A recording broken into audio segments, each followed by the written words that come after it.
Hey everyone, we're about to say goodbye to 2020, but not before we talk a little cyber warfare. You already have my LinkedIn bio, so I'm going to forego formalities and introduce myself with a little story time. So, my name is Saleh, and the first presentation I ever gave at the Pentagon, I looked one of the highest ranked officials in the building dead in the eye and told him, "This room is not as secure as you think it is."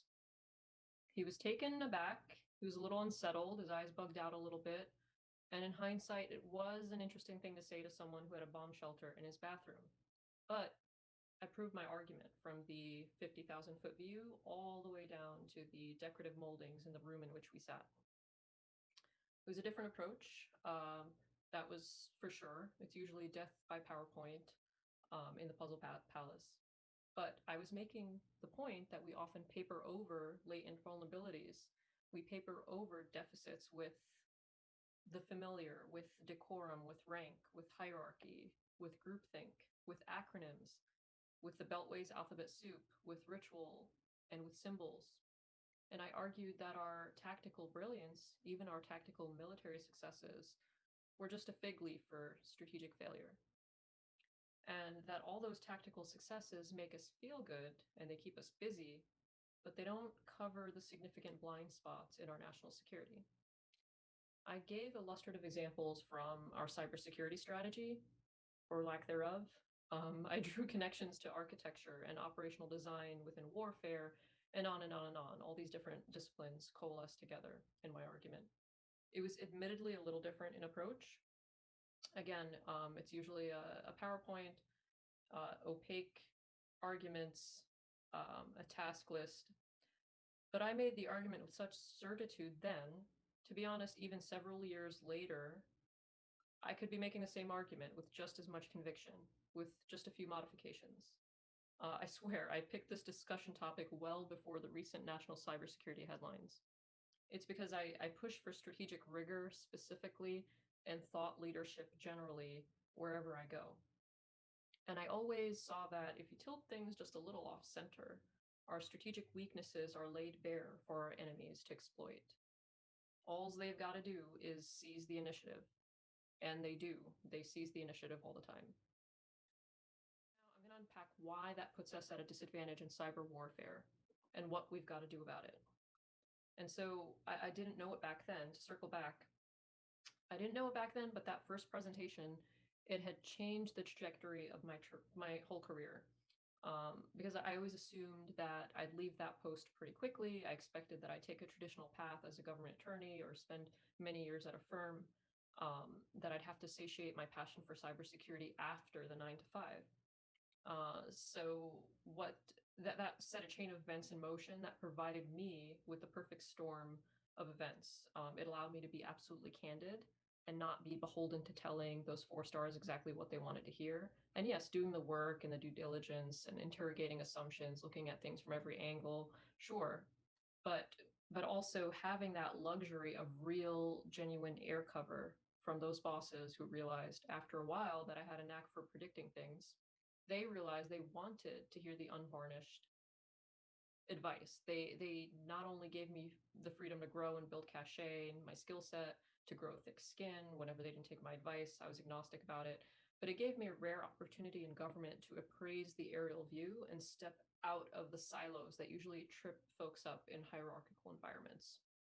So 1 year became several years, and fast forward to today, where I devote myself to cybersecurity full time on the civilian side, at CISA. But please note, standard disclaimer, I speak only for myself, no other person. I don't speak for any agency. This is just unfettered candor from a patriot about what we need to do to secure our nation against enemies that are persistent and strategically patient. So let's dive right in. Let's dive in deeper. All right, let me go ahead and share my screen. Let's unpack what cyber war really is and what it isn't, while dispensing with traditional limiting assumptions that have failed us time and time again. So I'm going to walk you through a high-level breakdown, and then we'll close by getting down to brass tacks and talking strategy. I want to fit as much as I can, as succinctly as I can, for as broad an audience as possible, because we all have a critical role to play in this cyber national security ecosystem. And we need to think outside of the box and switch the game up on adversaries that are adept at playing chess, not just tactical checkers.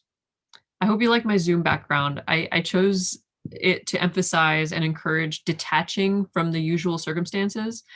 You need to obliterate the concepts you take for granted, that you take as a given, and start with the aerial view, even if you have to leave Earth to do it.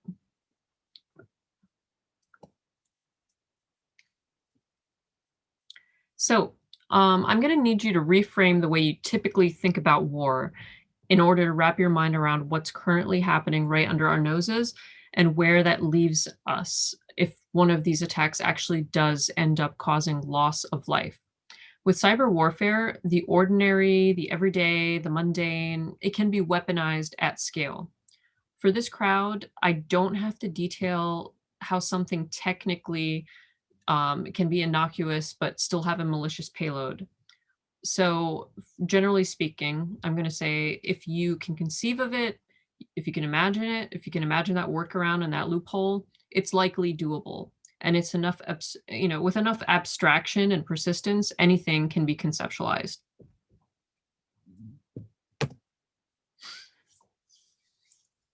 So, this is as succinct as it gets in terms of comparing the two types of warfare.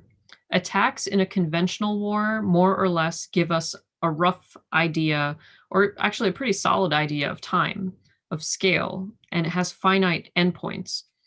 We don't even have that for cyber warfare. With conventional war, with kinetic war, you have fixed temporal milestones, even in operations by rogue non-state actors or terrorist groups. But with cyber, ambiguity and fluidity rules the day, and that's by design. Weapons in conventional war, like nuclear weapons, they have treaties, and cyber conflict still doesn't. So this is increasingly significant, these cyber incidents, in the sense that in the aggregate, they are quietly normalizing something strange and counterintuitive.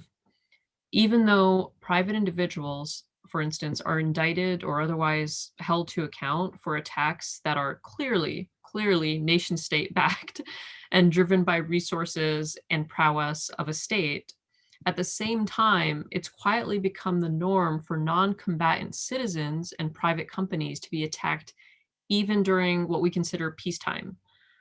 At least in conventional war, states on some baseline level, they try to secure their private citizens and they try to secure their borders, and they try to minimize the risk of maliciousness crossing borders.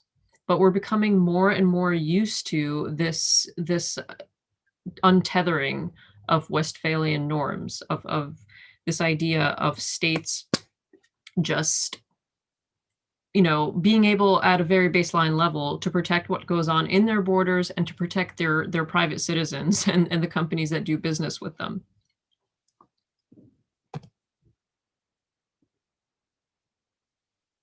So the folks who truly understand cyber war and where it will take us, they're few and far between. And it seems that for the most part, folks either understand one or the other, either the kinetic, traditional, conventional way of war, or cyber war, and what the implications are long term.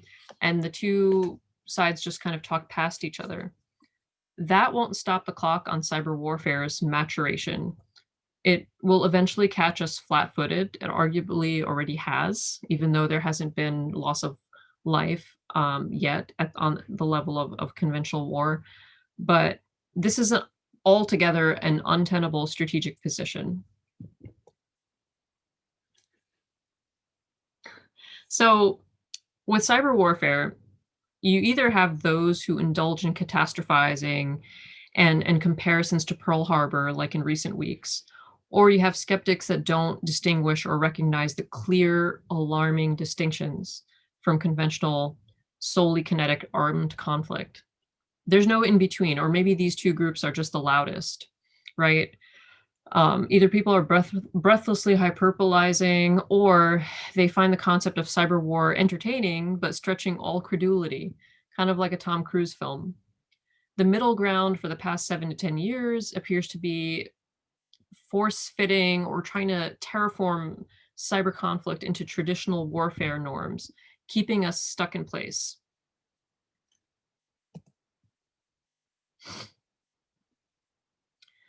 But patterns and distinctions matter. While people are arguing about old norms, they're not appraising the patterns at the aerial view. There are patterns to what our most sophisticated adversaries are doing. And I'm not just talking about the tactical aspects of categories of attacks, like the supply chain attacks that we've been analyzing recently, right? I'm sure you're well versed in all that already. It's the patterns that keep happening, not because everyone else is woefully stupid, but because there are clear distinctions from traditional conflict that give our adversaries the advantage. And this is mainly because they're deliberately avoiding the bright lines. They have less constraints because they're generally non-democratic entities. And these are the things that are vexing us. That's it in a nutshell. The global security community generally seems, however, on the whole, very much okay with muddling through and bumbling around without tailor-made norms. We seem to be cleaving to these norms to our own detriment.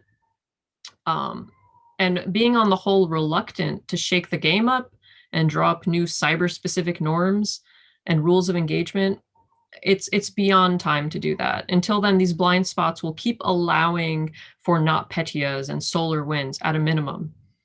And your most even-keeled practitioners, they tend to lean on deterrence paradigms. But if you take that analogy all the way through, it doesn't hold up with cyber warfare. There are more holes than Swiss cheese.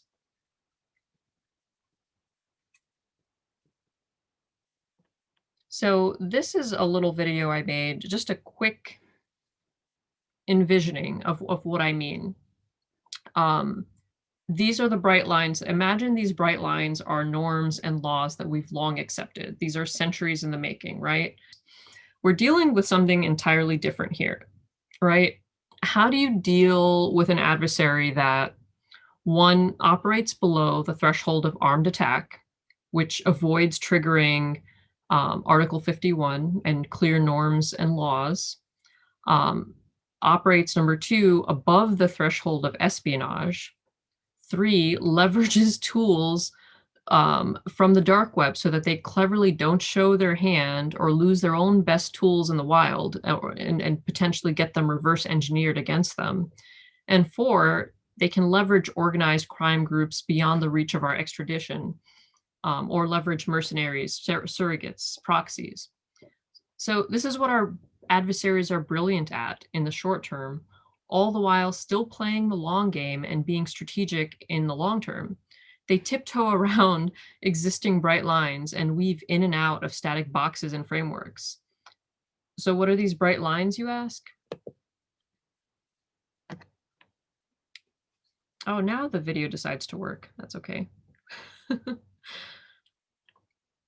So this is the quick and dirty version of the traditional paradigms that I keep mentioning. Okay, for those of you who don't have much exposure to the dominant legal implements that folks have been trying to reappropriate from conventional kinetic state versus state war over to cyber war, here are the quick cliff notes.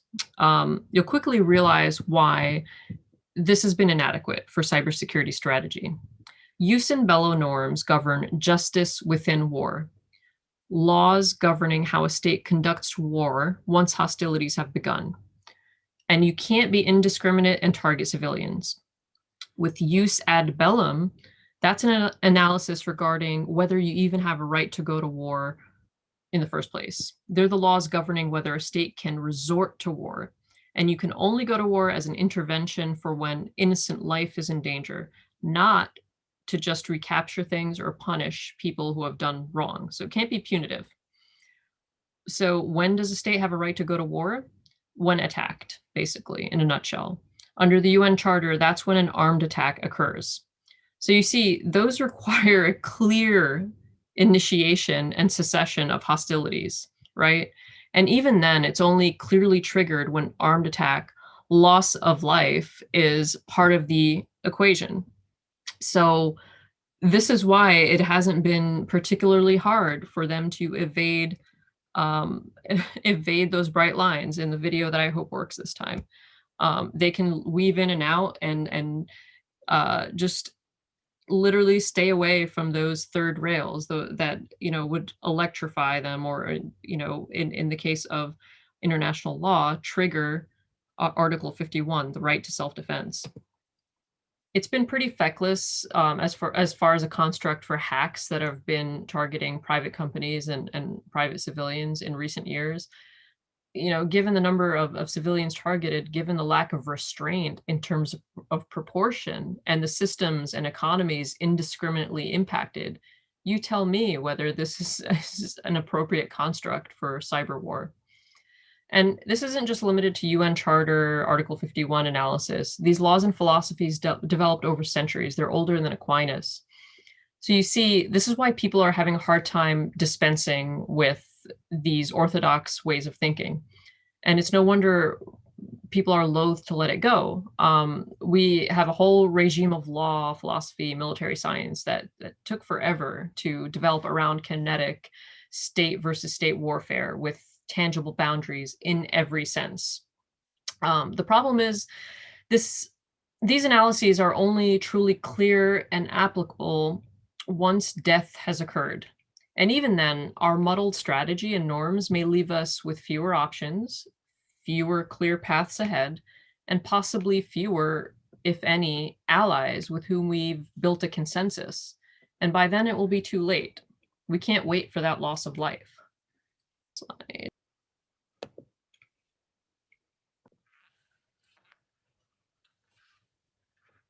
So this is, let me make sure that the slide is actually showing. Yep.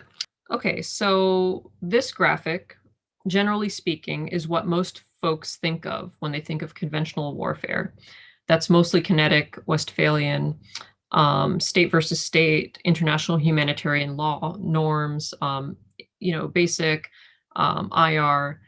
The gray areas and the dilemmas are there, sure, especially about non-state actors and terrorist groups, but generally they're all still in the same playground. That's why you see, even with the gray, you see a clear framework and clear lines. But this crude little drawing, if I can just get Prezi to cooperate, this graphic is something I put together. It's a little crude, but it gets the point across. For better or for worse, cyber incidents will forever alter norms around waging war. Most folks have it backwards. They're trying to gain purchase and struggling to fit cyber warfare into traditional warfare norms, not realizing that cyber will ultimately change our baseline norms around war, period, full stop. Cyber conflict will gradually broaden what we consider bona fide warfare. There will be a few incidents. That's what those bombs represent. There'll be a few major incidents that blow things apart farther and faster. But as I explained earlier, there's some incremental things changing, and counterintuitive things happening even now, very quietly, very almost imperceptibly. Cyber war is more akin to a continuum. Unlike traditional kinetic warfare, it's not bound by space and time, by concretized finite end dates, by discrete markers of cause and effect. Something could start out as mere espionage, but these motivations are not static. I'm sure you've seen the headlines in recent weeks and the speculation. And that's one major reason the Pearl Harbor analogy doesn't quite work. Comparisons to Pearl Harbor don't get us far, right? This was not an act of war. It doesn't meet the criteria under the law of armed conflict. But it seems to me that we're going to be waiting for a major catastrophic cyber attack that is clearly Article 51 triggering, sufficient to trigger a right to self-defense. And that's when, we'll finally get some norms together just haphazardly in a reactionary way. And that's, you don't want to do strategy when your hand is forced. That's not ideal for any number of reasons. At the same time, sophisticated operations are far more than just mere espionage. Old school espionage didn't have the effect of risking supply chains in the broader economy. Our reactive rather than strategic norming, our reactive national cyber strategy, our lack of norm setting from now with international partners, this is a strategic vacuum that will take us in directions that we don't want to go in, and it will leave us reeling about what to do. Okay, let's throw some Shakespeare into this, because anything to drive the point home, anything that will stick in our consciousness, it's that urgent. Continuing to use these old playbooks when they don't fit and when the adversary is brilliant at eliding those bright lines and paradigms, it's akin to the plot twist in Macbeth. Do you remember that? Macbeth was confident in that prophecy that no man of woman born would kill him. He figured he was bulletproof, or actually stab proof, until a dude named Macduff got stabby because he was born via cesarean, and he essentially slipped through the bright lines of that prophecy. There was a loophole there, and that's what happens when things don't quite fit. When it's a round peg square hole, there's loopholes aplenty. There are plenty of workarounds. And, knowing that your adversaries are clever at finding and exploiting loopholes, but still following black and white constructs to the letter, you can't expect different results as long as you're still not adjusting your approach. So let's adjust the approach globally. Let's lead that discussion. And I've got to throw in some Sun Tzu. How do we do this? How do we stop playing tactical checkers and start playing multidimensional chess? It's the same question every time I give this talk, and it's usually every 8 months or so. I'm concerned, a risk aversion. I think you're spot on that it may take a catastrophic event. None of us would want that. Yeah. But how do we act without it becoming a catastrophic event? I'm worried that even if we have the resources in place, will we make use of those resources?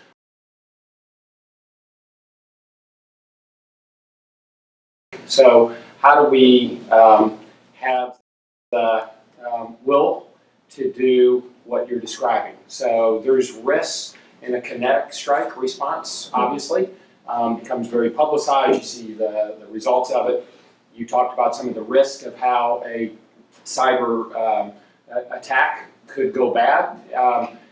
I'm worried that we may be lacking the will, the stomach, to really actually act against strategic rigor. How does the nation, DoD, civilian agencies, oversight, have the will to do what you're describing? And it's a frequent topic in private Chatham House style cyber salons and debates I used to host in my home or in restaurants nearby in Georgetown before the pandemic. And P.S., get in touch with me after this event if you want to be part of that virtual version very soon. We've got to do the strategy on the front end and stop reacting to the rule breakers and the workaround finders and the loopholes, because that's how they are vexing us. And they understand that they win before anything's even started by playing to our strategic weaknesses. And just to drive the point home, so much to unpack, but I'm going to give you the high level way ahead. But let me go ahead and dive into the strategy. And just have to switch the screen. Uno momento.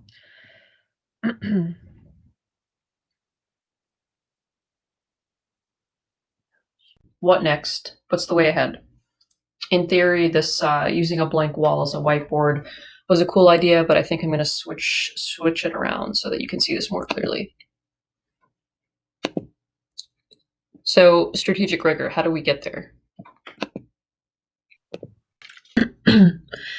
First and foremost, we need unity of effort toward integrated and holistic strategy, and this is the important part, strategy that's untethered from the old paradigms that haven't served us, particularly the past 7 to 10 years. Our tactical, decentralized, siloed, and really only superficially integrated approaches will get us nowhere.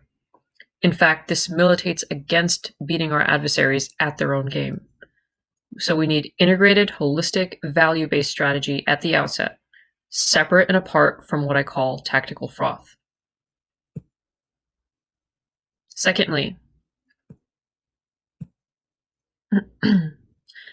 the backbone of this strategy needs to be robust stakeholder collaboration across the board, regardless of where you sit in this ecosystem.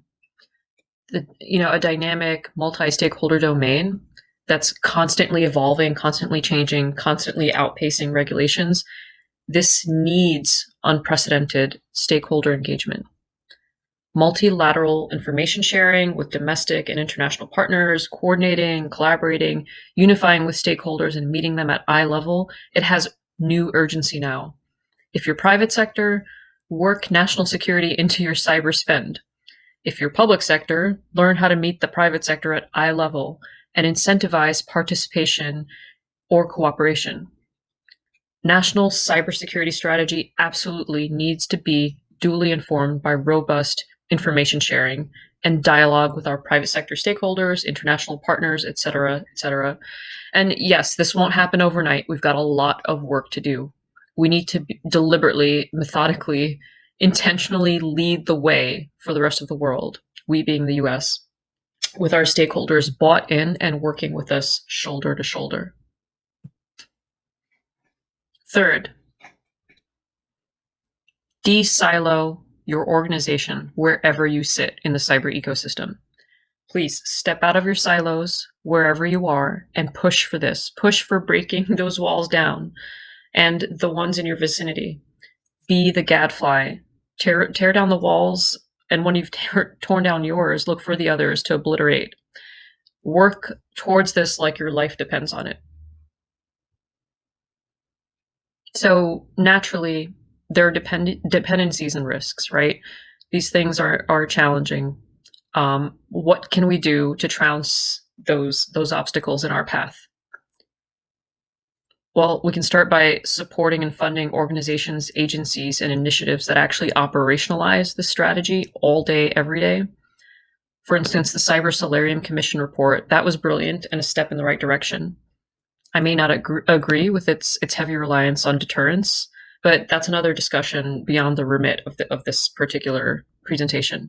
The point is, it's thought leadership that has already influenced legislation, and we need more of that. We need more of that discourse. We need more of that intentional policy making, that forward thinking.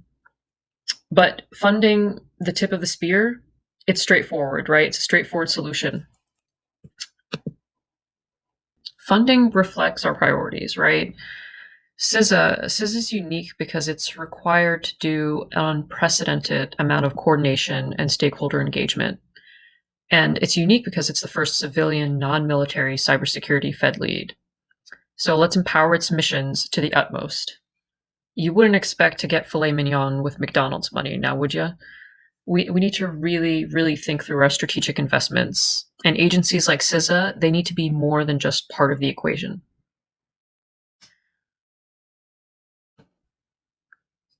Next, call out solely tactical approaches, no matter where you sit. So why? Because waiting for our adversaries to take initiative, that's not strategy. And sure, we can borrow from previous paradigms. Again, we can borrow from deterrence, law of armed conflict, IHL. We can borrow from analogies to other kinds of warfare like biowarfare. That's a popular analogy to cyber warfare. But know that these are imperfect implements. They help us make sense of something. They serve as guideposts of sorts. But this is truly unique. And this is something for which we need unique treaties, unique doctrine, unique strategy. Finally, perhaps just as important as everything else you just heard, accountability. Without accountability, all of this is toothless. Period. Full stop. When I say accountability, Don't rush to assume that accountability is always tantamount to use of force. I'm not saying kinetic military action should always be our go-to. All I'm saying is that when folks are willing to do indiscriminate damage to our economy, to civilian and government systems, and when the damage is such that it's not even exactly over yet, but it's actually more figurative landmines that can be detonated at a later time, that's not just espionage, my friends. It may not be the sort of conventional war we're used to, but trust that this gray area of warfare is only gray because the usual constraints of time and space are fluid. The finite markers of conventional warfare don't apply. But all that means is that the enemy has more options, their motivations can change over that time, for better or for ill. Their reach and the options at their disposal are not temporally limited. And that's why this is so time and space this is time and space spending warfare. So it really needs to mean something when folks cross lines in the sand.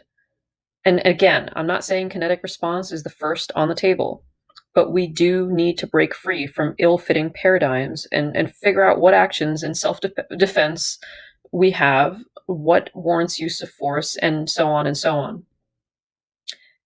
Given there are options on the table besides kinetic attack, let's at least begin drawing like-minded sovereign nations around a consensus.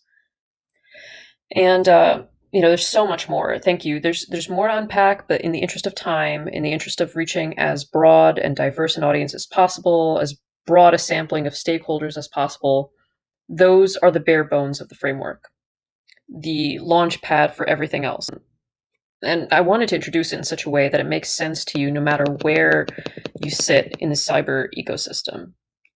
And no matter what part of this rapidly evolving and expanding attack surface you happen to be invested in. So thank you all. And happy holidays. Hope 2021 treats you well. And I hope this helps empower the like-minded folks out there who want us to be strategic rather than reactive and lead the way well beyond 2021. Thank you, guys.